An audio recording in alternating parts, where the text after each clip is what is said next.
With a new Fable game on the way, I thought today we could make a fun video talking about 5 things the new Fable game has to do in order to succeed in both the eyes of the older fans and a new audience.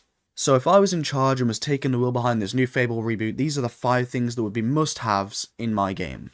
The first thing I would do is really bring a major focus back to morality. The morality in Fable was quite literally the core DNA and identity of the old games. The box arts of the old games had the good versus evil sort of thing, and the major plots of the games revolved around the choices you made, whether they be good or bad. And quite frankly, every single Fable game puts so much weight on your actions throughout the game, and I'm not going to pretend they were the most expansive options in the world. There were some major ones, but for the most part, it was kind of cosmetic effects about how your character looks and how the general population regards you, whether they run away from you screaming because you're scary, or they praise you as a celebrity because you're a hero. But the bottom line is, it was what made Fable Fable. I still want there to be such a heavy weight on how your hero is, whether they are a good person or a bad person.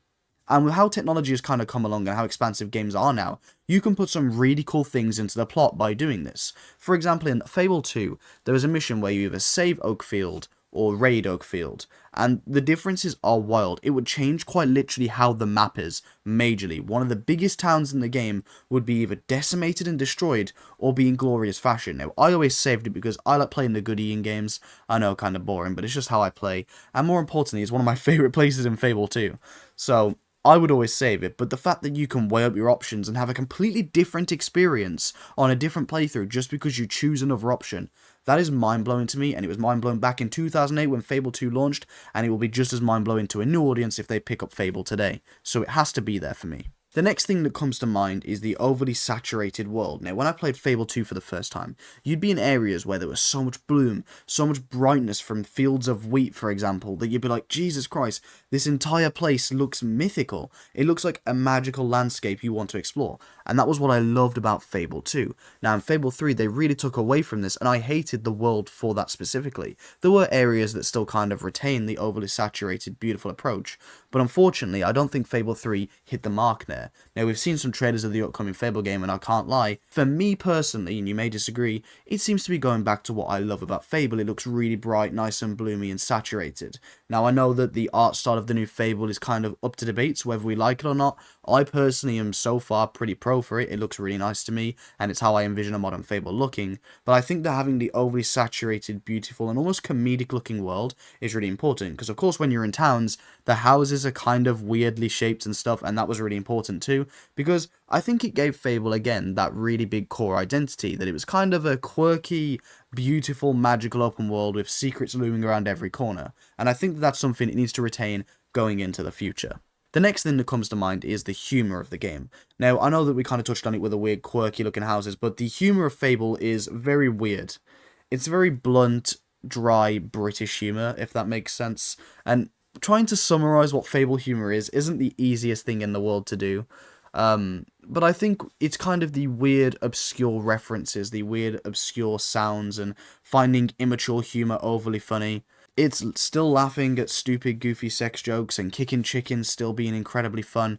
It's all that dumb humour. It's dumb, dry, weird British humour, and that's the best way I can really explain it. It's one of those things where it's like, if you've played Fable, you know exactly what I'm talking about. If you've never played Fable, you'll have no idea. And with a new team taking the wheel for Fable, I'd say this is probably the thing I'm most concerned about not being up to scratch. Lionhead killed it back in the day with the original games, and I really hope Playground Games can come through and do the same.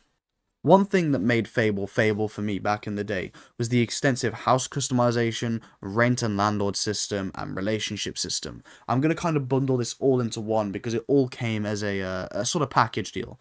For example, if you buy a house, you could then move into that house with your spouse. I don't know why that rhymed. And then you can get furniture and you can upgrade the house, and you can use the landlord system to make passive income on the side. Like, one of the oldest exploits I remember back in the day would be you buy a few houses, then you go to your Xbox 360, you'd set the clock like 100 years in the future, and you'd spawn in with so much money and you'd be able to go and buy the castle. And that was something that, like, whilst obviously being an exploit, has got some really cool memories for me, and that was mainly based on how the landlord system really worked. If it wasn't for that system being in the game, I would never have had those core memories with the old Fable, and it's a really big thing for me, at least personally, and I don't know if it's something others will share, But to me, if I can't have families, have kids, have a renting system and a landlord system, and kind of take over the world in the form of owning properties, Fable for me, it's not going to hit like those old games did. I don't know if it's necessarily going to be a make it or break it situation, and I mean I don't know because it's going to be one of those things where I'd have to see it to believe it. But I think if Fable doesn't have that, I'd be really sad. So if I was behind the wheel of Fable, I would absolutely be pushing really hard for that to be there. And last but not least, I'd really love, and this is kind of a wish more so than a must-have, I'd love for them to try and tie things into maybe the old lore of Albion. There's so many what ifs and is this and is this that about the new game because there's so few details out there. But if this game is actually set in Albion like it's rumored to, then I would love as a hardcore Fable fan to have some references to the older games. It doesn't have to be perfect, it can just be a nod and a wink here and there. But to me, I think that this would be really good for the older fans coming into this new series because I'd say that, as with any reboot, there's going to be that period of time where people are really insecure and unsure about how it's going to go. And for good reason. This is just how gaming is these days. They reboot a franchise and it's either a good reboot or a bad reboot, and you don't know. Now, I really hope Fable is obviously a good one, but I think that when it comes to crossing the bridge in that gap and kind of giving people faith that yes, we are appreciating the old Fable games whilst making this new Fable, having references to the old games would be fantastic. I mean, don't get me wrong, I love seeing stuff like Balverine's return. When I saw that, I was like, oh my god, yes, I have missed Fable. And if that simple enemy and seeing a Hob getting shot, if that can bring and reignite that Fable fan inside of me, then imagine a few nods and winks here and there about the old games too. I think that'd be really cool, and I guess maybe it's just for me, but as I say, as a really old school fan of the older games, this new one's going to be kind of a scary title for me. I would go as far as to say this is my most anticipated title of all time, like in my life, because I'm a Fable fan at its core. So I'm praying and hoping that there's a couple little nods and winks for me to the earlier Fable games, and it kind of can set the tone for the fact that yes, we have played the older games, we reference the older games, we love the older games, but this is a new beginning and we want to usher in some of the old school elements whilst keeping it fresh and new. And I think that just having a few Easter eggs here and there, a few references here and there, would be perfect for that. And before I go, I'll give you 2 extra bonus ones, but we'll keep it quick so you're not here all day. I want this to be a nice short fun video.